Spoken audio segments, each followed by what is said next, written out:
All right, welcome everybody. Thank you so much for joining our July/August webcast with PTCMW. I'd like to welcome Dan Putka and Martin Yu for today's presentation, Exploring Applications of NLP for Measure Development. I'll first go over quick bios and then we'll pass the baton over to the presenters.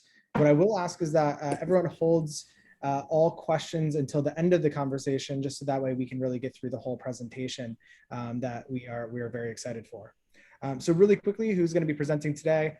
Dan is a principal scientist at HumRRO, and over the past 20 years, he's helped numerous organizations develop and implement assessments to enhance their hiring and promotion processes and guide individuals to careers that fit them well. Complementing his client-centered work, Dan has maintained an active presence in the IO psychology scientific community, focusing on advancing psychometric and analytic methods that are sensitive to the demands of applied research and practice. He's a past president of PTCMW, so this organization is very near and dear to his heart. He's also a fellow of APA and 3 of its divisions, and he holds a PhD in IO psychology with a specialization in quantitative methods from Ohio University. And then his co-presenter, Martin, is a research scientist at HumRRO, also having broad experience and expertise in leading applied psychometric research projects with aims to improve efficiencies in personnel assessment and selection systems. He's published on topics including judgment and decision-making, psychometrics and research methods, differential prediction, and educational and workforce trends. His recent work has involved coordinating research efforts to develop machine learning and natural language processing techniques for assessment, development, and evaluation. And Martin received his PhD in IO psychology from the University of Minnesota. Now, since I am not presenting during this talk, I am going to mute myself and pass the baton over to Dan and Martin for their wonderful talk. Thank you all very much.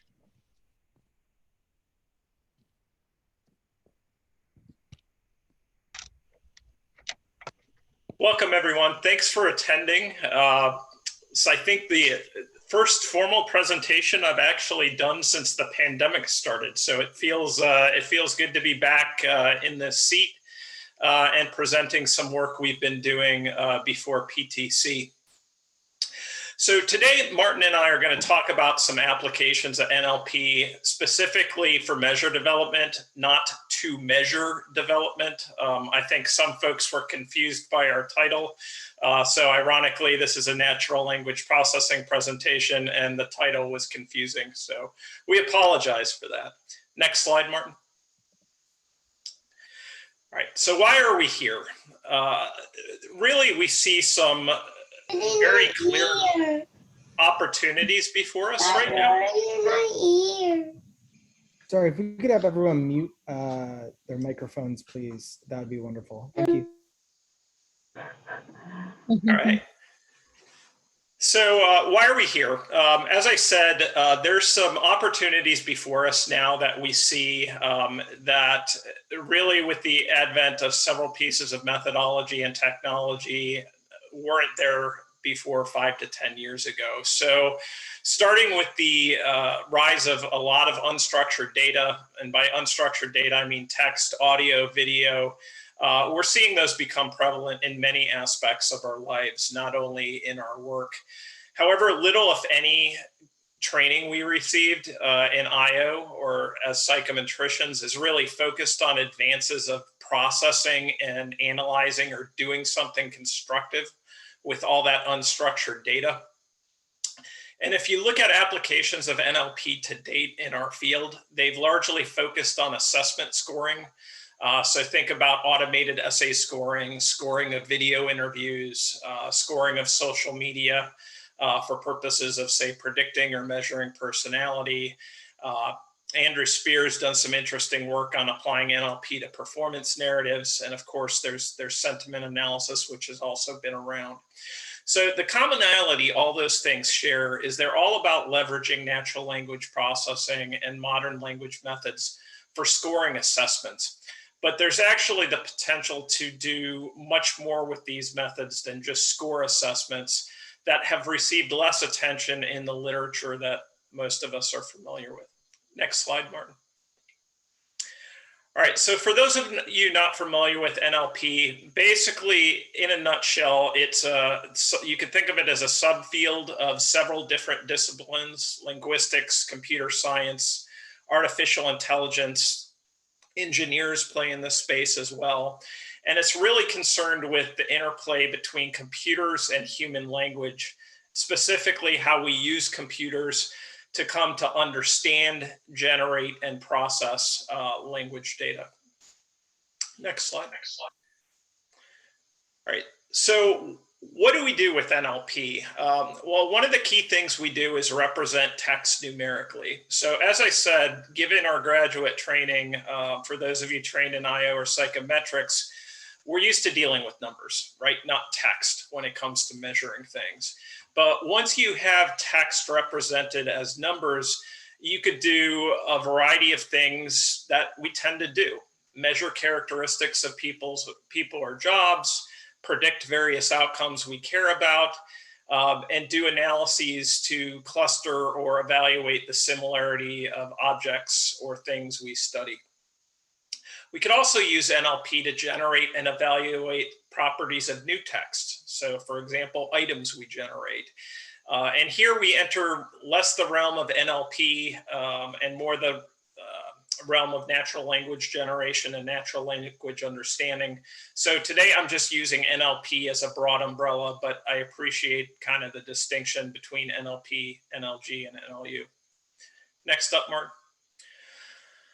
So what's today's focus? So what we want to talk about is NLP and the assessment development life cycle, and specifically those steps within the life cycle where I think we've seen fewer applications of natural language processing and where we think some really cool opportunities reside. So if you think about developing assessments, there's usually several steps involved, right? First of all, figuring out what to measure.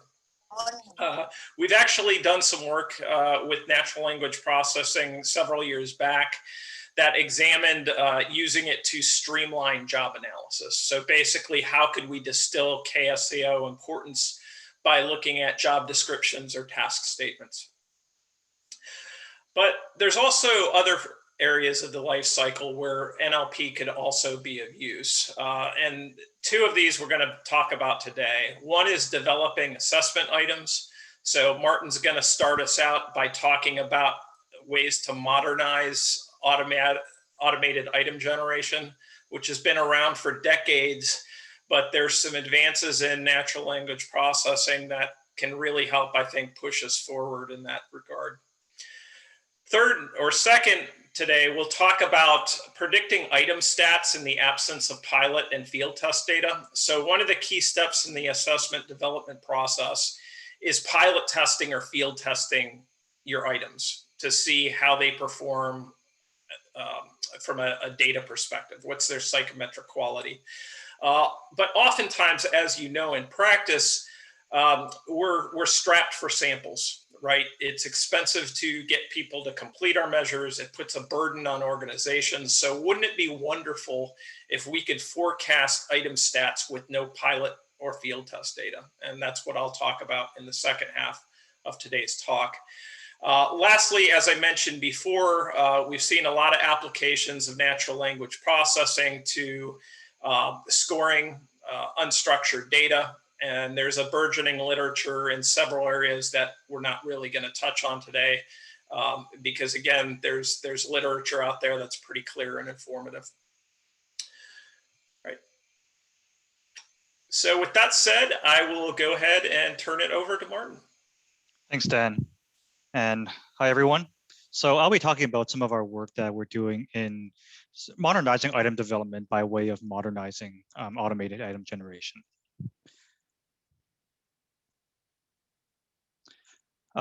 Just as an intro, we know that, or many of us would know that item writing, it's been around for a while, maybe dozens of years. And now that we are sort of well into the 21st century, it's about time we sort of move beyond the tradition of using human item writers and think about how can we incorporate technology into our process and really improve the efficiency with which we write items. So the goals of using AIG is to reduce reliance on human item writers. That's the main goal. Notice that I'm not saying replace human item writers. I think we'll always need at least some human item writers, but by incorporating AIG into our process, we can reduce costs and we can reallocate personnel towards more complex and less automatable tasks, such as item review. We know that people may have biases or predispositions in how they write items, different writing styles, writing habits, and we may be able to avoid some of this with a more computerized approach. And with more advanced AIG techniques, we know that they're able to model the entire language, and that allows it to bring in ideas that human item writers might not have thought of writing in the first place. And lastly, because computers just don't get tired, we can ask them to just keep generating items while still preserving the quality of items that we do develop. And just a primer on automatic item generation. It's, as Dan said, it's been around for a while. But the main approach has been the cognitive model or item template approach, where it's a bit rigid. You're filling in item templates, sort of like this paint by numbers. You're restricted to the format, and your flexibility is simply with the blanks that you can fill in. But what we're looking to move towards is some more free-form, flexible approach with natural language generation. You train the model on a general idea, maybe how the item is structured, and it will generate new examples of those items for you. So more specifically, what it's doing is we take a machine learning model, we train it on a large amount of human written text. In some cases, we can think of this as training a model to learn the entire body of Wikipedia. And the outcome of this model is a predictive text. You can think of this as a predictive text on your phone, where you type a few words and it'll predict the most likely terms that will follow the terms that you just wrote down.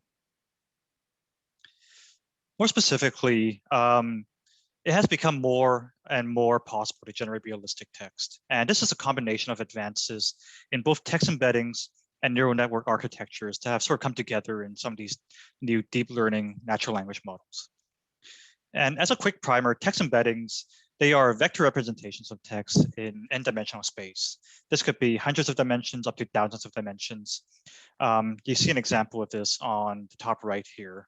We have 4 words: cat, kitten, dog, houses, and each one is assigned some number on various dimensions. In this case, they've labeled the dimensions, but when you get to the thousands of dimensions, it becomes a bit more black box. It's a bit more difficult to understand what each dimension represents, but it allows us to quantify the meaning of each word or even sentences as a whole. And that allows us to make sort of comparisons like between words, and you can think of running correlations, or what we might call cosine similarity between some of these vectors. And then also advances in neural network architectures. The state of the art nowadays, transformer models, they're able to account for the context of words in addition to the meaning of words. Older models were not able to do that, which sort of limited their ability to generate realistic text. And you see an example of this in the bottom right figure. You see the word it. The word it, depending on the context of the sentence, it could refer to either animal or street. So if the word tired is in the sentence, then it refers to animal. If the word wide is in the sentence, it refers to street. So the models nowadays are able to account for these things and sort of generate realistic text. So why are we doing this now? Because the models now are quite good. AI researchers, they're now really just competing with each other to build models on larger and larger amounts of text data. And that gives these models just a very strong understanding of how the English language should work. And the benefit towards us is that these are task agnostic. We can apply them towards any language problem that we want to pose to it. And many of them are also freely available. So we can take them and further fine tune them to our needs. And the need that I'm talking about is automated item generation.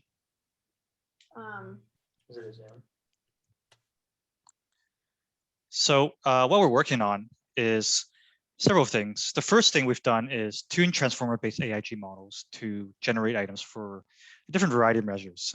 These include personality, vocational interests, situational judgment tests, and reading comprehension. Today, I'll be talking about personality and situational judgment tests just because we have sort of different ends of the spectrum in terms of complexity. After that, we evaluate the quality of the generated items using objective metrics and also human judgment. And I'm also going to just briefly go over a user-friendly interface that we're developing to try to make AIG more accessible. And some of the contributors to our AIG efforts at various points in time are listed below here. So thanks to them. Now, I'll start with our AIG efforts for the big 5 personality traits. And if we take, our favorite big 5 personality, emotional stability, as an example. So we are training our models on items from the International Personality Item Pool. There are 73 emotional stability items. A sample of them are on the right here. And we see a good variety of text here. And we tried a first model. This had a fast learning rate and low training steps. These are neural network hyperparameters. And what a fast learning rate means is the neural network will learn very quickly and also not for very long because very few training steps. And then we also have a parameter in the generation step about randomness. And that determines how deterministic are the items that we generate. So if we look at sample items here, there's not a whole lot of variety in there, and often down in the dumps. And they all start with am and often, and we see that an often down in the dumps comes out 3 times. And this was an item that appeared in the original item. So this, first go didn't seem too promising, and it really made me down in the dumps and put me in a bad mood. So we tried something else. We tried a few other models. And as an example of our model 2, we slowed down the learning rate, more training steps. So the model just runs for a lot longer. And we applied higher randomness when generating. And we already see in the sample items a lot more variety. Feel of the emotion, can't stand being reminded of the past. And I'll highlight a few words here. Expectations, trouble, reminded, past. These are all words that did not appear in the original items. So that tells us that the AIG model is able to bring in terms, vocabulary from the English language as a whole, and generate sort of new items and new ideas for measuring emotional stability. So that's just a generation. But now we need to evaluate the quality of these items. First, we apply some objective metrics. Very simply, if it's too similar to existing items, for example, exactly or highly duplicated, or if we look at cosine similarity on term frequency and embeddings, if they're too similar, we just toss them out. And we also applied some sentence structure metrics. For example, if it doesn't contain a verb or doesn't end in a period, we'll toss those out because they're not going to make sense. After that pass, we then submitted it for human subject matter expert review. So these are people who typically write items. We asked them to do a few things, among which are to detect AIG items and to determine the necessity of edits. So I'll go over the results from our evaluation here. The first one is to detect AIG. We asked our SMEs to evaluate samples of items that were generated by an AIG model, as well as items that were originally written by a human. These were randomly ordered, so they didn't know which were which. And we asked them, do you think this item was written by a human, generated by a computer, or was it equally plausible? And I'm going to call out these bars here. The ones we're seeing here are, if we look on the AIG side, these are AIG items that people thought were written by a human. And on the right, those are human written items that people correctly indicated as written by a human.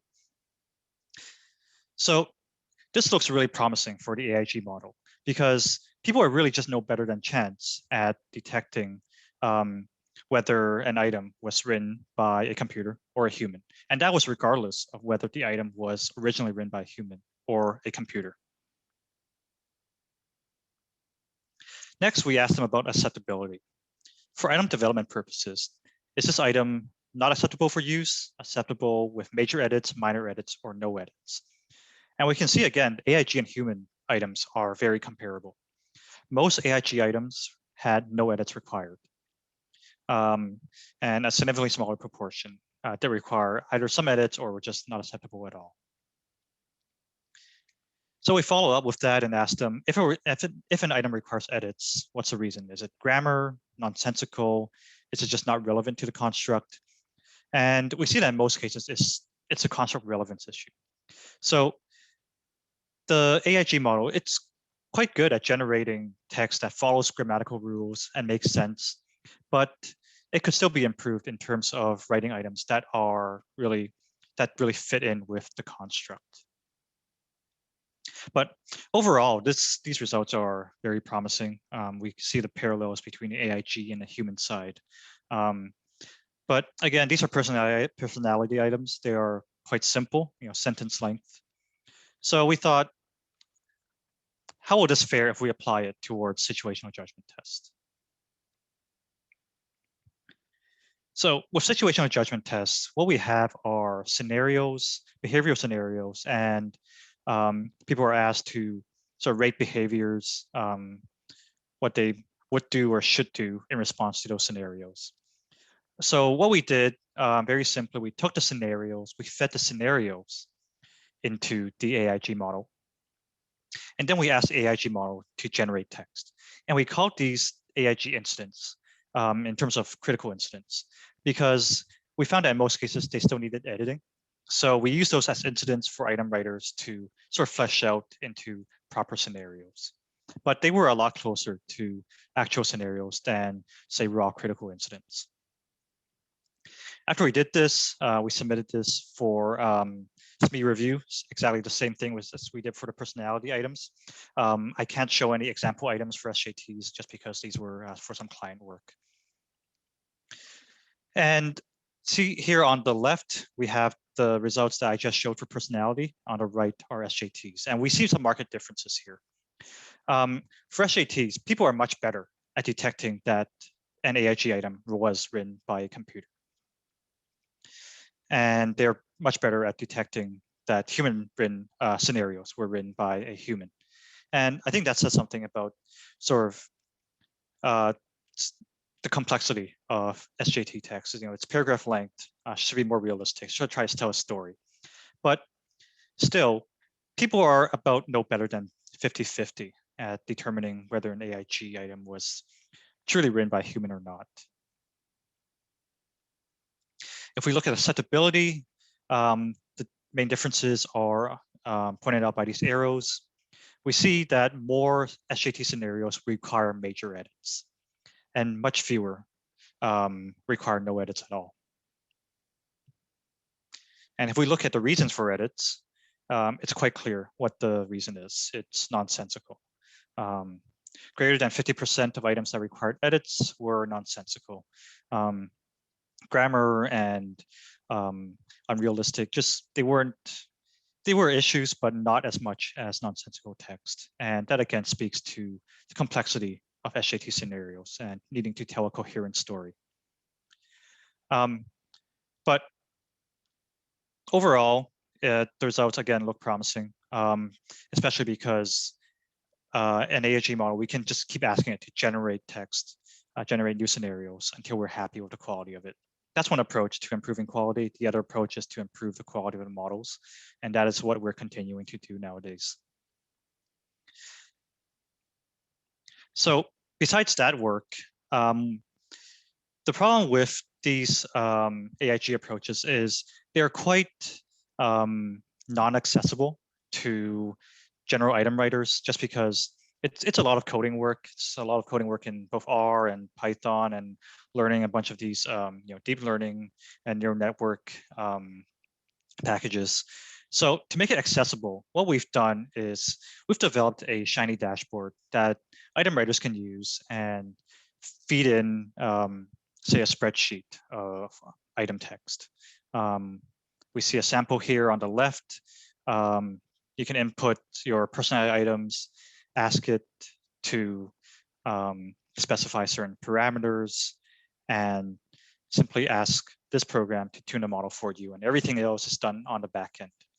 And then you can immediately take that model and generate items with it.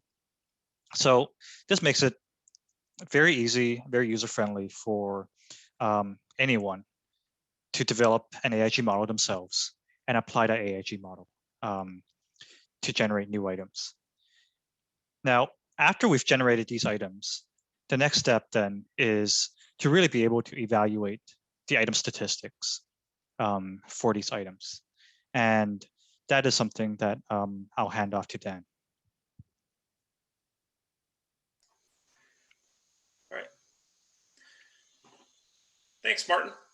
All right, so I'm going to talk, as Martin said, about predicting basically the quality of items based on their text. So think about it like a NLP-based variation on synthesizing validity estimates, only in this case, we're looking at the quality of test items. Next slide, Martin.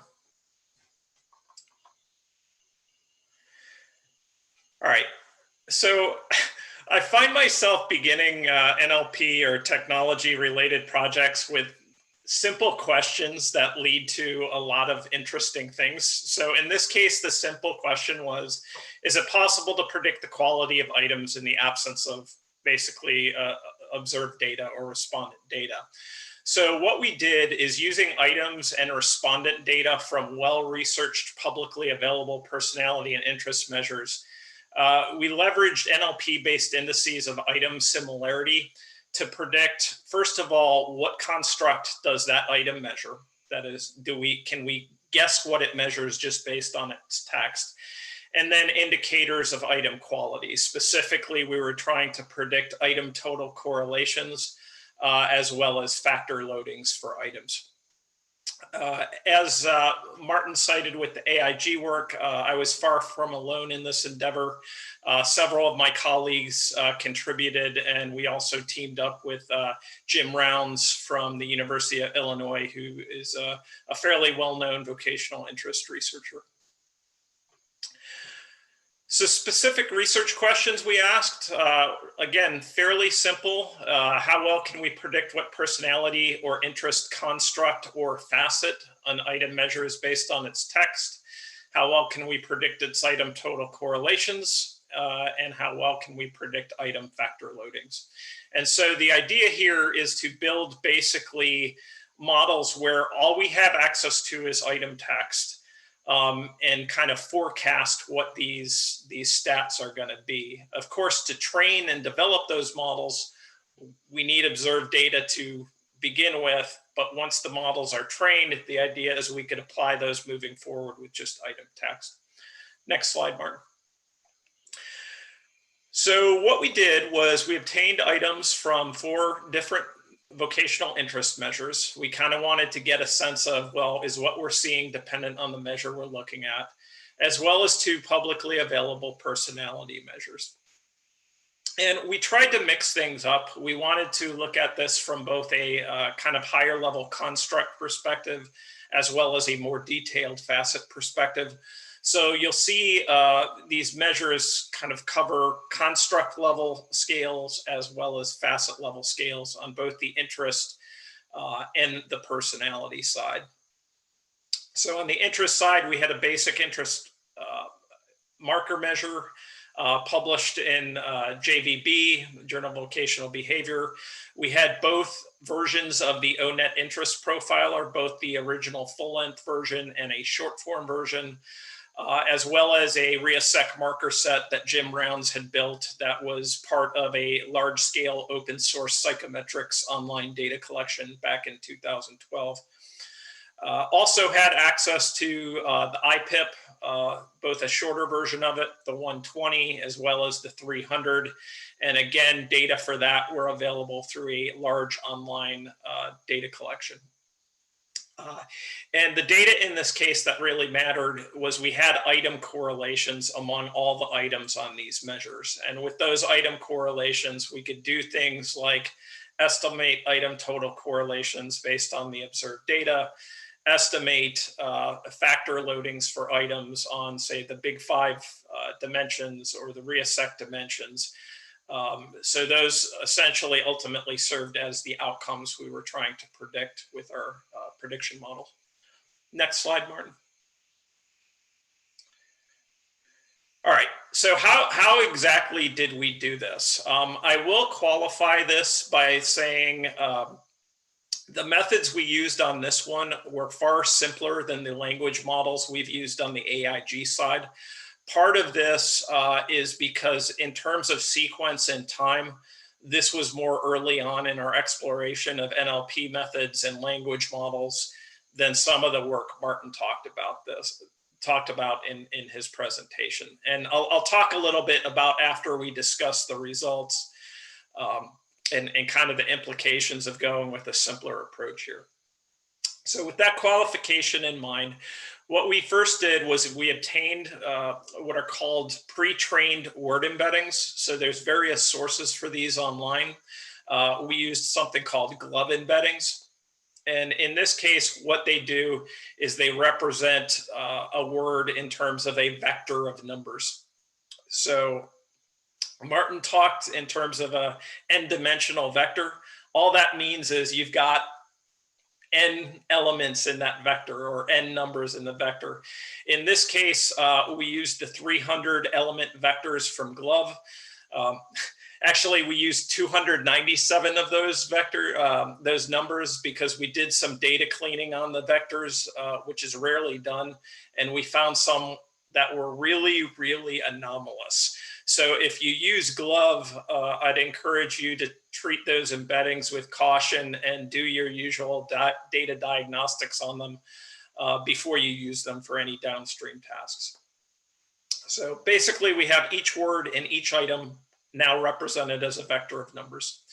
We next calculated a weighted average of those vectors to form a simple item level embedding. So each word in the item has a vector.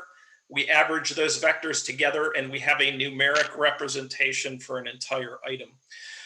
We didn't take a simple average. We actually weighted the vectors by something called term frequency, inverse document frequency, which is a really fancy way of saying we effectively downweighted the more frequently appearing words in these items. So things like the, an, or, and are going to receive relatively less weight.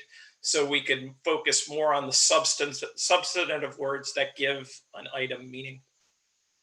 Next slide, Martin. So once we had these numeric representations for each item, what did we do with them?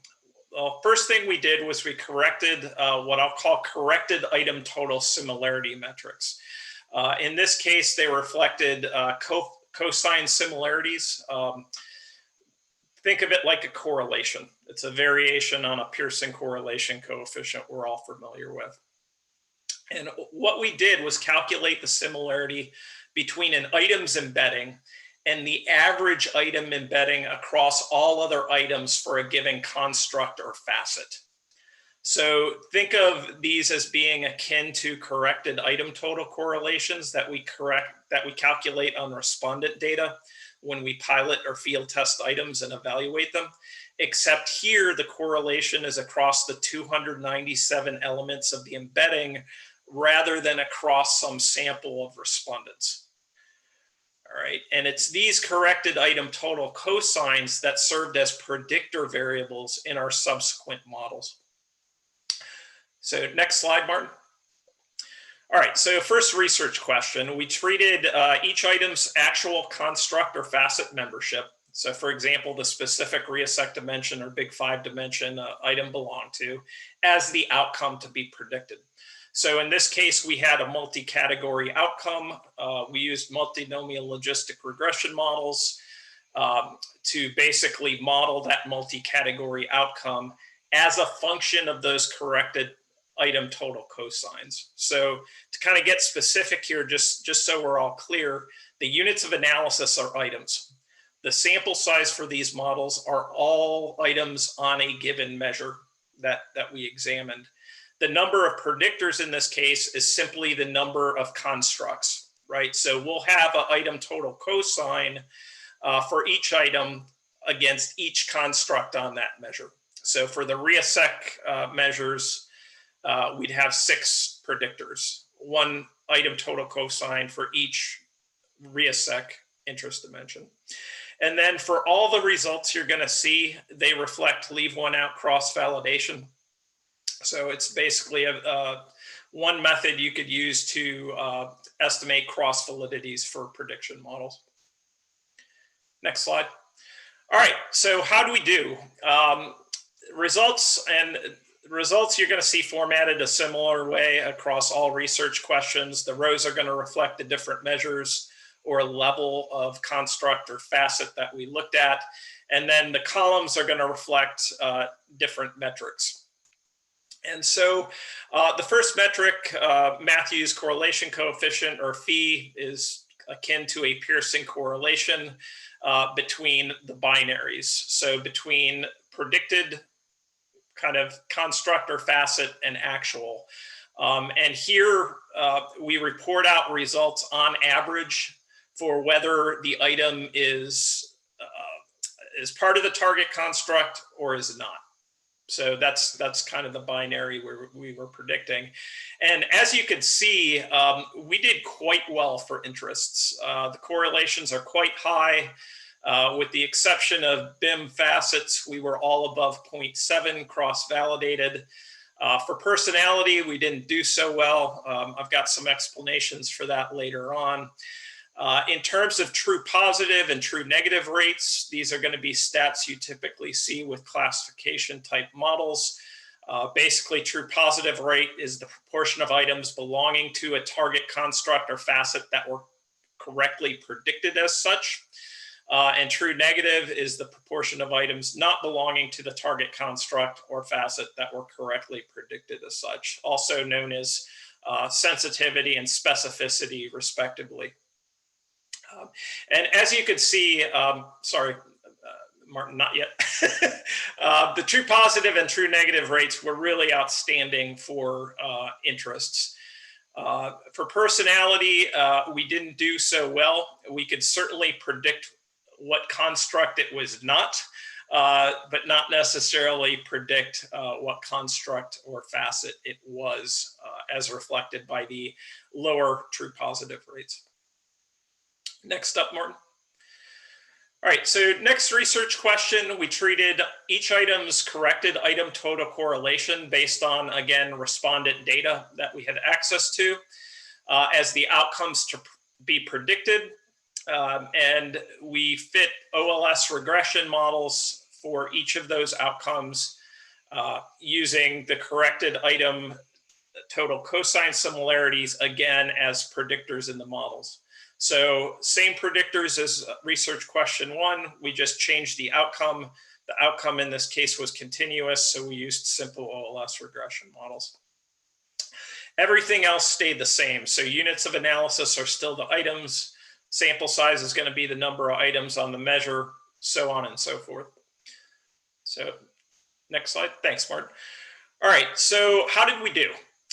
What you see here is empirical cross-validated R's. As you can see, for interests, we did really well, almost regardless of RIA-Sec dimension or facet we examined.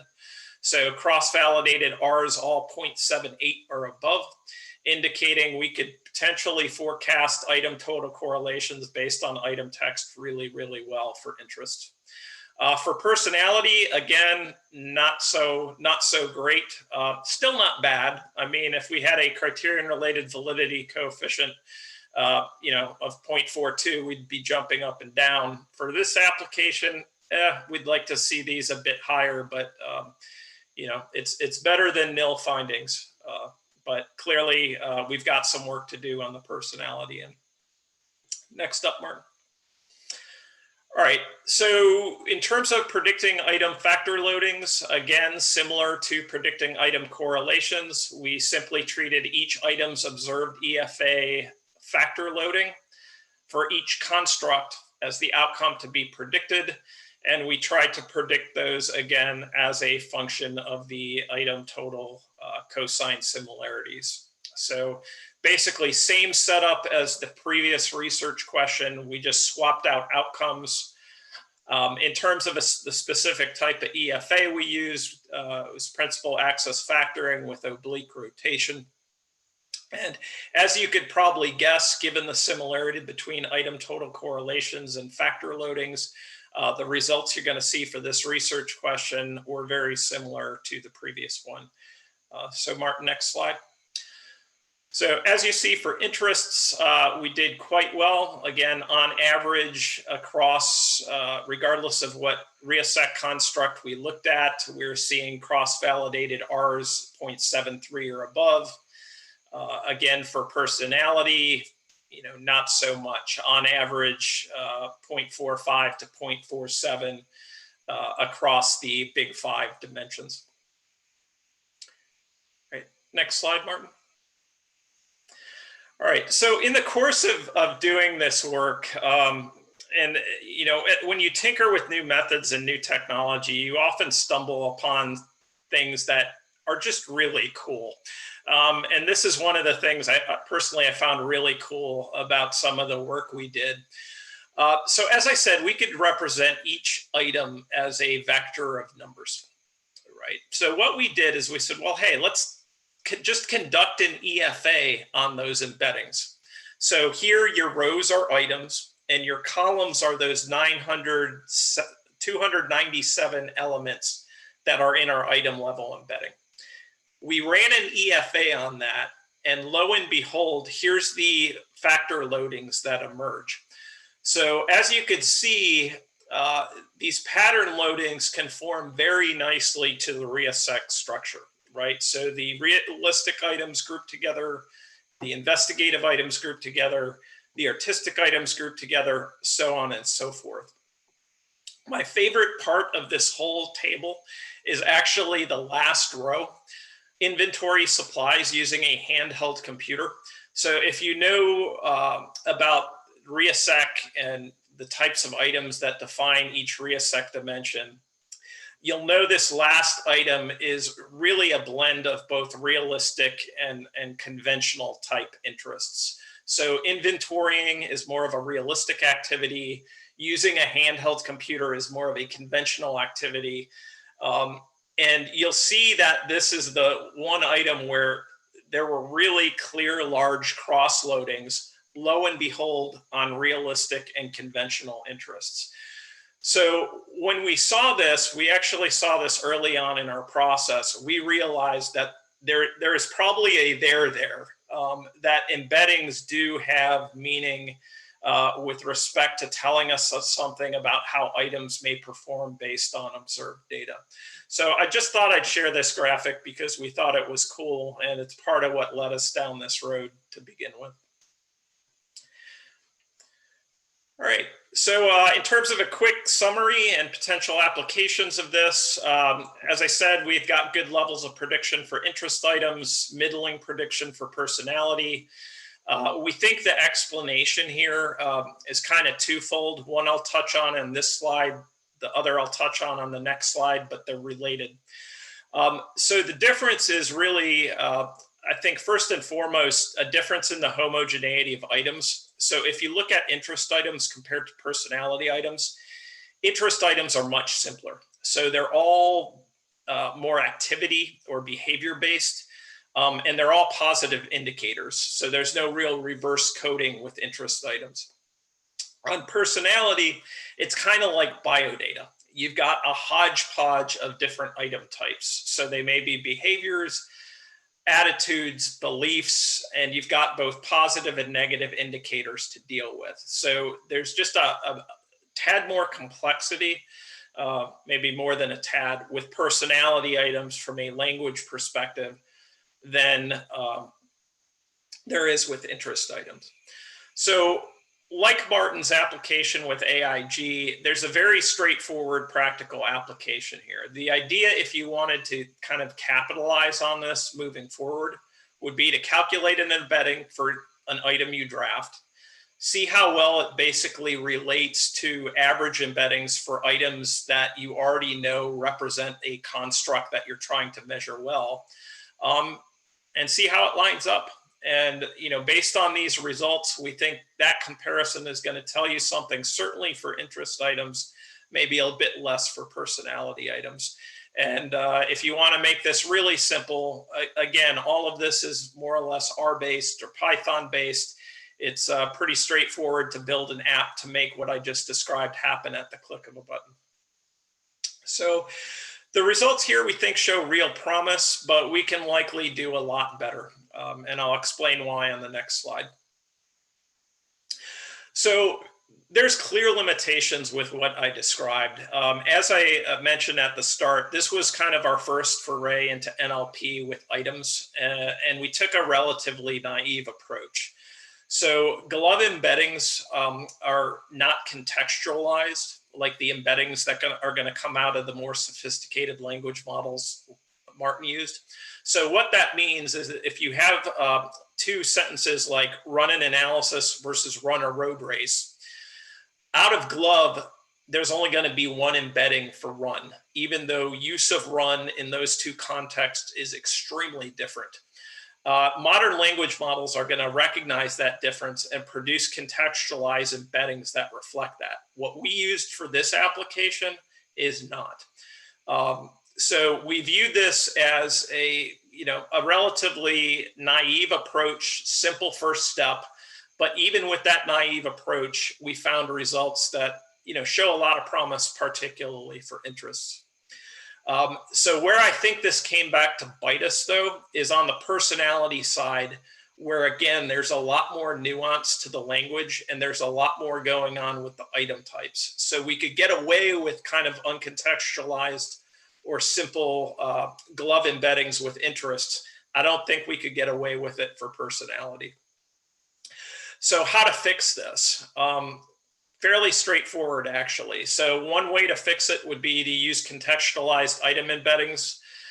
So something like SentenceBERT or Google's Universal Sentence Encoder to generate item level embeddings instead of what we did here. Kind of blend that approach with more sophisticated prediction models. So just a shout out to Ivan Hernandez, who I believe is in attendance here. Wonderful, wonderful presentation on this at the 2021 SIOP conference, where he basically directly modeled item intercorrelations as a function of item text and framed it more from a perspective of using this technology to automatically build scales. Just really creative, cool application of this technology. So if you haven't seen Ivan's presentation, highly encourage you to check it out. It's really, really good. Lastly, another simple extension here is when we evaluate items for measure development, we're concerned with more than item total correlations and factor loadings, right? We care about subgroup differences on items. We care about diff. We care about social desirability, particularly if we're dealing with non-cognitive measures. All of that is subject to modeling via text. So again, what we did here was a starting point, but there's many, many different ways you could take this to do some really cool things in terms of item stat forecasting. Oh, and throw IRT parameters in the mix too, if IRT is your thing. So moving forward, it's one of my favorite quotes. The arrogance of success is to think what you did yesterday will be sufficient for tomorrow. It is definitely true if you work in the realm of advanced methods and technology, because this landscape is changing so quickly. It's just mind-boggling, and it's a bit ridiculous to try to keep up. So next slide, Martin. So just some high-level reflections. The work described here, not only that we presented, is kind of in its infancy, but really in its application to these areas in IO. Many of the core methodologies and technologies we capitalized on are continuously evolving, and they're evolving outside of literatures that we're familiar with. So examples include developments in language models or transformers, methods for quantifying the semantic similarity of text. All have very, very active research going on in journals that we often don't consult. And I'll talk about the implications of that in the next slide. Second thing here is, as we began to demonstrate here, and I think as was clear in Ivan's presentation as well, developments in these areas really have the potential to bring efficiencies to what have been very labor intensive and costly processes for assessment professionals and for the organizations and clients we work for. They not only cost money, but they also put a heavy burden on those organizations in terms of supplying personnel to support development. Next up. So moving forward, I think the challenges for us as assessment professionals are really twofold. One is just maintaining an awareness of the possibilities and limitations of NLP advances and related technology, which becomes doubly difficult in light of how quickly things are advancing and where that knowledge is coming from. Again, literature's outside of our own.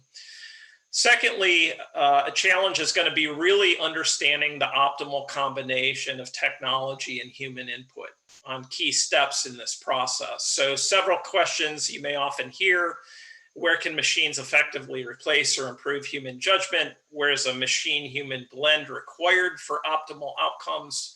Where can human judgment be inserted to improve machine-based judgment? And as Martin alluded to earlier, where are humans just irreplaceable?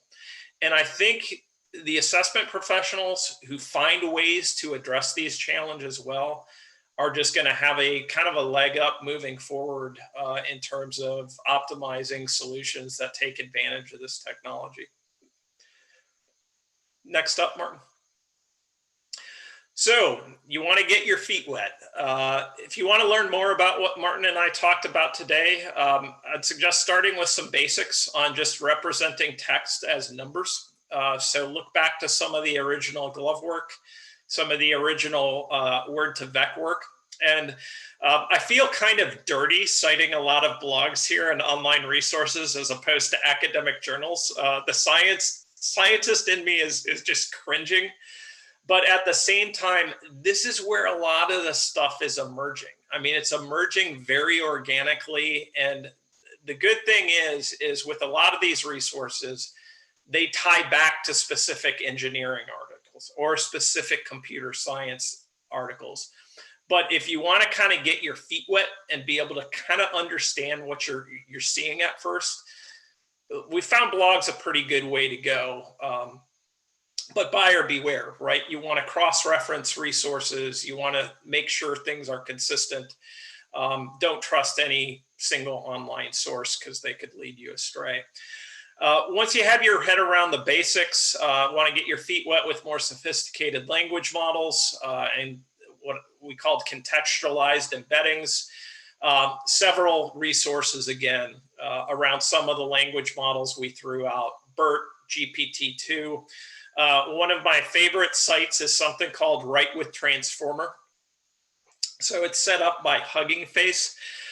Basically, they provide transformer models or language models that can be implemented in Python. And like the Shiny app Martin saw, you could go out to this website, know nothing about how language models work, and let these models basically complete your thoughts. It's pretty wild, and I think you'll see many potential applications of it just playing around with this tool. So good times, good over a beer or some alcohol maybe, but definitely interesting. And lastly, just to show you how different work in this area is from kind of our traditional ways of progress in IO and psychometrics, there's a interesting website called Papers with Code. And basically it breaks down different topics in AI, machine learning, NLP, where you could go and what you'll find is papers that have example code with them are Python, but then benchmark the quality of that code or the performance of that code against some standard benchmark data sets. So one example on that site is they have a subsection called semantic textual similarity, where you could go out, have access to an example set of benchmark data sets, and look at like the top 20 sets of code in terms of best performance on semantic similarity related tasks. And this type of site will give you just an idea of how active these research areas are, and just how differently they advance from typical publication cycles in IO and psychometrics. Next up, Martin. Oh, Martin, next slide. Oh, you got it. Okay, so last slide here.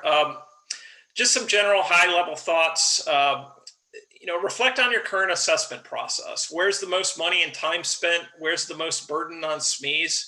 And is there something in the NLP universe that could potentially help remedy this? If you find some potential signal, explore, tinker with examples that are meaningful to your process or data you may have in-house, and just poke and prod at it using widely available text processing or analytic tools. The nice thing about this space is there's so much documentation emerging, and people are really trying to make these methods and their application more user-friendly, which is both a blessing and a curse, right? So it's easy to misuse very powerful methods, but tinkering can help you understand what's possible. Lastly, if you've got access to statisticians, engineers, linguists, computer scientists in your organization, strike up a conversation with them. They may have a lot of familiarity with fancy methods, NLP, but may have little idea of their potential applications to work that you do as an assessment professional. And it could lead to some interesting avenues. So with that said, I think that's all Martin and I have, and we'd be happy to open it up to questions. Thank you, Dan and Martin. There were quite a few questions in the chat if we want to navigate back to those. Some of them were answered along the way, and then we can open up to the audience live questions. Let's see, the first question, Dan, you'll see is from Georgie. Did you try to produce more contextualized items because these items are fairly general and might be amenable to general personality testing, but not optimal for predicting job performance? Well, the initial items we input were general personality items. That's why the generation is for general personality tests. But yeah, we can certainly do more contextual items. Our SJT example, I didn't show any examples, but that is contextualized. That is specific to the test specifications. And when we did our SME evaluation task, one of the questions we asked them was, do you think this is appropriate for measuring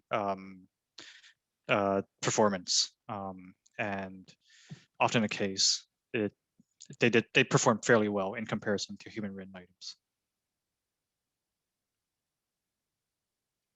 Dan, you're on mute.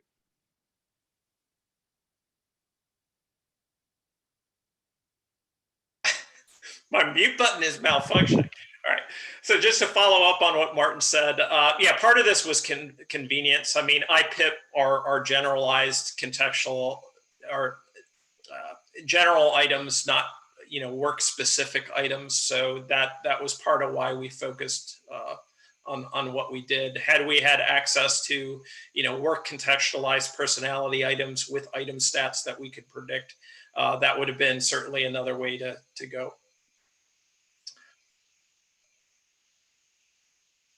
Great. And the only other item in here that wasn't fully answered yet, I saw Georgie actually responded to this question as well, was from Jim Austin. Does this work compare with family-wise IRT models of items used for item simulation? And he cites HumRRO and colleagues.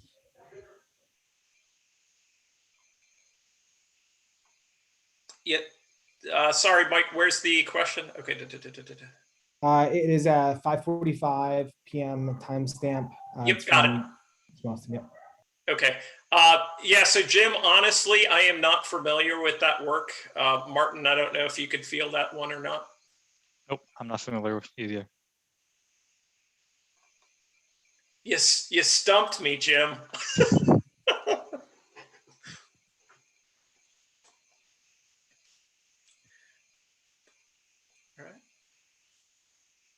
Okay, we will open up other questions to the audience.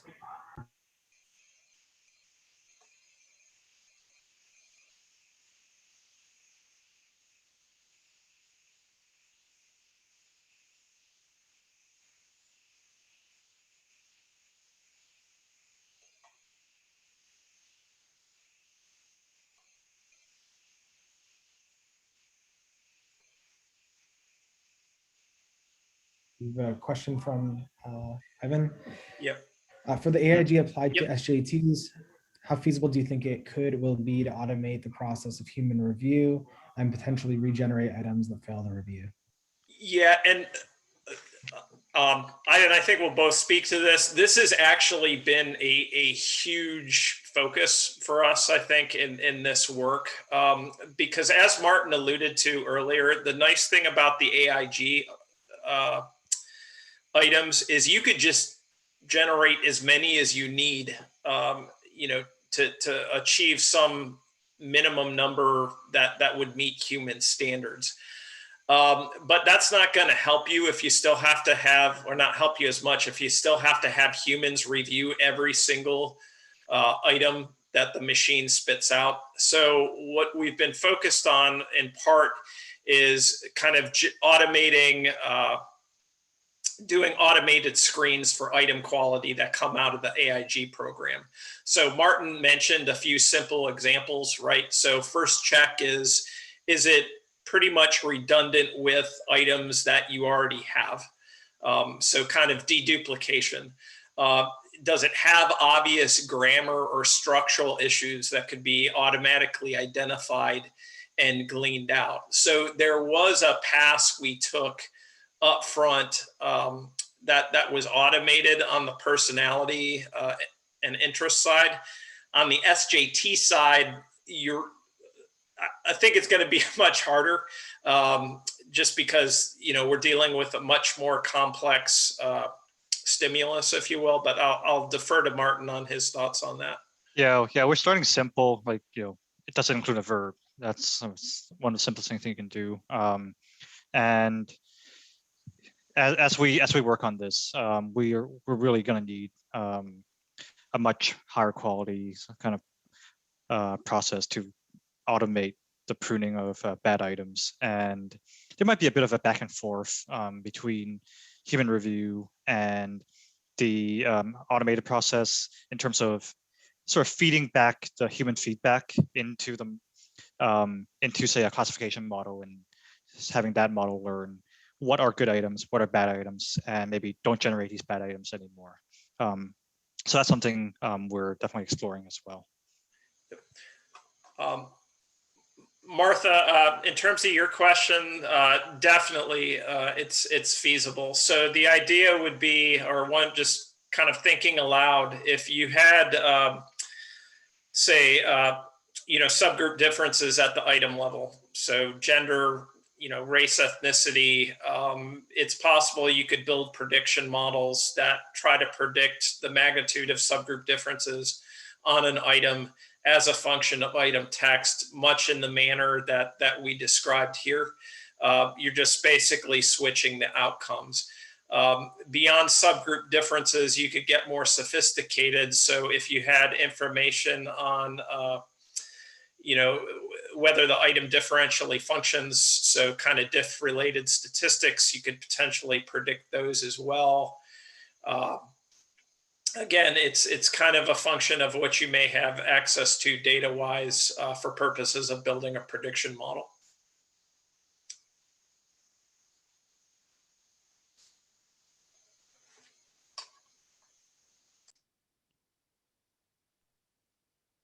All right, well, join me in thanking Martin and Dan for this awesome presentation. We really appreciate it.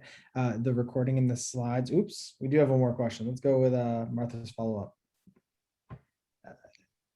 Can you feed these models text that is known to be gendered so that we can search for that? Short answer is yes, but we have not tried that. But like as an example, we feed it personality items that are labeled with construct, and it can generate items related to that construct. So we can certainly go with, say gendered instead of construct, and do something very similar.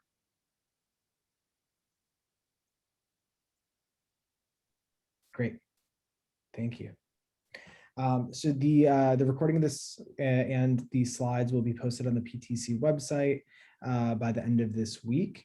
And now I'm going to give everyone about a minute or two break as I set up our breakout rooms. For those of you who are interested in sticking around, we will have networking open via Zoom breakouts until 7 o'clock tonight. And Eastern, of course. And then if not, I hope everyone has a great evening and gained a lot from this presentation. Thanks again, Dan and Martin.